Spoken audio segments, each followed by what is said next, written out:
내가 나가서 적군과 싸우려 할 때에 말과 병거와 백성이 너보다 많음을 볼지라도 그들을 두려워하지 말라. 애굽 땅에서 너를 인도하여 내신 내 하나님 여호와께서 너와 함께 하시느니라. 너희가 싸울 곳에 가까이 가면 제사장은 백성에게 나아가서 고하여 그들에게 말하여 이르기를 이스라엘아 들으라.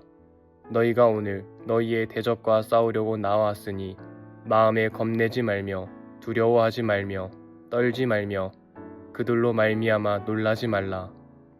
너희 하나님 여호와는 너희와 함께 행하시며 너희를 위하여 너희 적군과 싸우시고 구원하실 것이라 할 것이며 책임자들은 백성에게 말하여 이르기를 새 집을 건축하고 낙성식을 행하지 못한 자가 있느냐. 그는 집으로 돌아갈지니 전사하면 타인이 낙성식을 행할까 하노라. 포도원을 만들고 그 과실을 먹지 못한 자가 있느냐. 그는 집으로 돌아갈지니 전사하면 타인이 그 과실을 먹을까 하노라. 여자와 약혼하고 그와 결혼하지 못한 자가 있느냐. 그는 집으로 돌아갈지니 전사하면 타인이 그를 데려갈까 하노라 하고 책임자들은 또 백성에게 말하여 이르기를 두려워서 마음이 허약한 자가 있느냐. 그는 집으로 돌아갈지니 그의 형제들의 마음도 그의 마음과 같이 낙심될까 하노라 하고 백성에게 이르기를 마친 후에 군대의 지휘관들을 세워 무리를 거느리게 할지니라.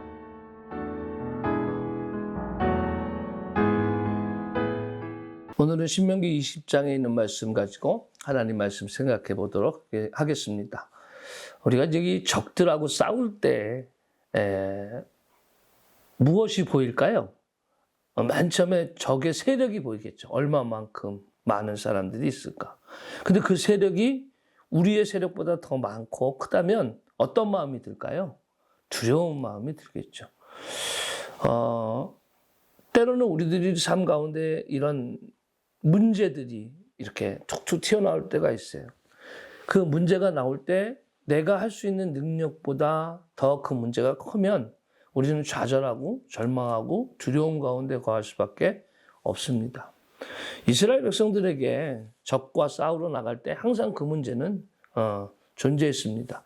그런데 오늘 본문 말씀 속에서 하나님께서 뭐라고 얘기하시냐면 적이 너희보다 더 많을지라도 그것을 많은 것을 볼지라도 두려워하지 말아라. 왜 그러냐?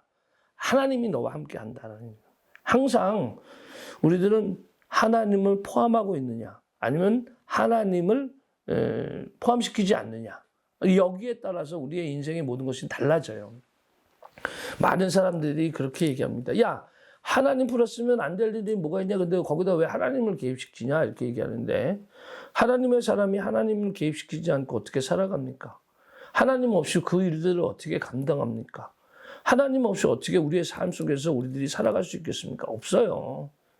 세상 사람들은 그렇게 할 수 있다고 그러고 자기네들의 능력으로 살아간다고 하지만 우리들은 그럴 수 없어요. 그러니까 어쩔 수 없이 우리는 하나님과 함께 동행할 수밖에 없는데 그렇다면 하나님과 함께 동행하는 삶을 살아가는 사람들의 고백은 당연히 하나님께 의지할 수밖에 없습니다. 하나님께 의지하면 안 될 일이 없는 거예요. 다 하나님이 하시는 거고 다 하나님의 섭리고 그러니까 어떻게 됩니까? 하나님께 맡길 수 있는 거죠. 그러니까 하나님께 맡기는 사람은 뭐가 없어요? 두려움이 없어져요. 전쟁에서 가장 큰 적은 적의 숫자가 아니에요. 두려움이라는 거죠. 두려운 마음을 딱 갖는 순간 그 모든 것이 다 무너지는 겁니다. 거기서부터 끝나는 겁니다. 안 돼, 힘들어 라고 이야기하면서 내뱉는 순간 거기서부터 주저앉는 거예요. 제가 뭐 잘난 거는 아닌데 부끄러운 일이죠. 부끄러운 일인데 제가 그 군대 다닐 때 11사를 다녔어요. 11사에 우리 예비사 다니라고 해서 행군을 참 많이 했습니다. 제 때는. 근데 이 행군을 할 때 그 2등병 때, 1병 때는요. 군기가 바짝 들어가지고 뭐 막 했는데 나중에 한 3병 말쯤 됐는데 또 행군을 하는데 야 군기가 빠진 거예요. 빠지니까 힘이 든 거예요. 그 나중에 그 붓다리 고개라고 그 춘천으로 넘어가는 홍천에서 춘천으로 넘어가는 고개가 있는데 이 굽이굽이에요. 굽이굽이였는데 내가 알기로는 한 8굽인가 9굽이나 되는 것 같아요. 근데 이렇게 가다가 어느 순간에 힘들다 라는 생각이 들고 못하겠다라는 마음이 딱 드니까 다리가 그냥 그 자리에서 팍 풀려버리더라고요. 풀려버리더라고요. 이제까지는 할 수 있어. 하면 돼. 라는 생각이 이끌어왔다면, 아우, 안 돼. 이 두려움, 힘든 공포, 이것들이 그냥 무너지는 거야, 한순간에. 우리의 고백을 통해서 무너지는 거예요. 여러분들의 삶 가운데 그 문제는 항상 거기 있어요. 그리고 그 문제는 항상 우리들이 이겨왔어요. 그런데 어느 순간에 그 문제가 너무 커져 보여서 그 문제 가운데 힘들어, 안 돼, 우리는 틀렸어 라고 이야기할 때 비로소 거기서는 어떻게 됩니까? 무너진다라는 거예요. 두려움이 우리를 이긴다는 얘기예요. 그럼 그때 우리가 어떻게 됩니까? 다시 붙잡아야죠. 두려움 가운데서 이길 방법은 하나밖에 없어요. 하나님이 함께 계신, 그러니까 하나님을 바라보는 신앙이 우리들에게 있어져야 된다라는 얘기예요.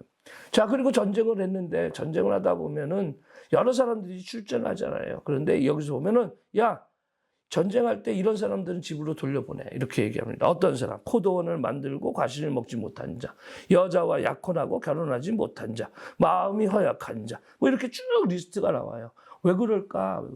전쟁은요, 수요에 있지 아니하고 기세에 있어요, 기세. 마음에 있어요. 근데 마음이 콩밭에 가 있어.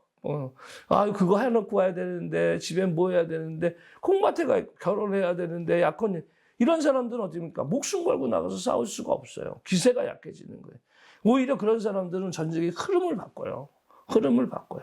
그러니까 내 집으로 그냥 돌려보내라라고 이야기하는 거예요.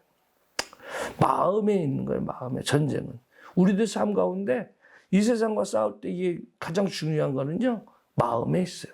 우리 마음가짐. 하나님, 오늘도 주님 저희와 함께 해 주시옵소서. 도와주시옵소서. 능력 주시옵소서. 이렇게 딱 하나님 앞에 딱 고백하고 나아가는 우리들의 모습이 되어야 할 것입니다. 그리고 가장 중요한 건 그 부분에게 그 다음에 가서 점령을 한 다음에 뭘 조심해야 될까라는 거. 무엇을 경계해야 될까? 이방신들을 경계해라라고 얘기합니다. 이게 하나님께 범죄하는 거기 때문에 그래, 우상숭배는. 이게 점령을 통해서 너희들이 그것을 받아들이면은 너희들이 그다음부터 망한다. 또한 점령할 때 나무들이 있는데 나무들 중에서 과실수 같은 거는 베지 말아라. 다른 나무들은 베가지고 전쟁의 도구로 쓰지만 과실수 왜? 너희들이 그 점령한 다음에 그 땅에서 먹을 게 있어야 되지 않냐. 그러니까 점령만 생각하고 전쟁의 승리만 생각하는데 승리한 다음에 삶도 생각을 해야 된다. 그것에 대한 배려, 그것에 대한 생각들을 하면서 살아야 한다라는. 그리고 전쟁을 치러라 얘기예요.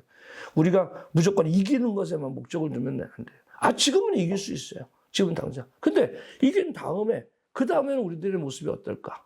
그 다음에 우리 정말 행복할까?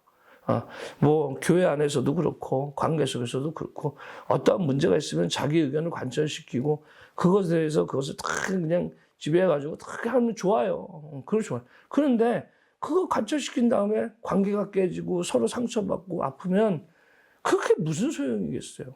같이 살아가야 되는, 삶을 살아가야 되는 우리 그 공동체가 깨지면 아무 소용도 없단 말이에요. 그러니까 우리가 항상 염두해야 돼요. 전쟁을 치를 때는 두려움 없이 하나님이 나와 함께 하신다라는 의지로, 그리고 그것을 나가서 하는 것도 중요하고, 그리고 또 기세가 중요하기 때문에 염려와 걱정거리가 있는 사람들, 이런 것들 속에서 우리들이 전쟁을 치르면 안 되고, 또 전쟁을 치른 다음에도 그곳에서 나쁜 거, 하나님이 싫어하는 거, 그것을 우리가 취하는 어리석은 범하도 안 되고, 뿐만 아니라 전쟁 다음에 살 것에 대해서도 잘 생각하면서 파괴해야 될 것과 파괴하지 말아야 될 것, 이런 것들도 구분짓는 그런 지혜들이 있어야 되는 게 전쟁입니다. 오늘 우리들의 삶 가운데 수많은 전쟁들이 있을 텐데 그런 영적 전쟁을 통해서 우리들이 승리하기를 원합니다. 또 승리할 뿐만 아니라 영적 전쟁 후에, 승리 후에 우리의 삶이 하나님 중심으로 잘 자리 잡고 그리고 나아가는 우리들의 모습도 되기를 바랍니다. 오늘도 여러분들의 삶 가운데 함께 하시길 주님의 이름으로 축원합니다.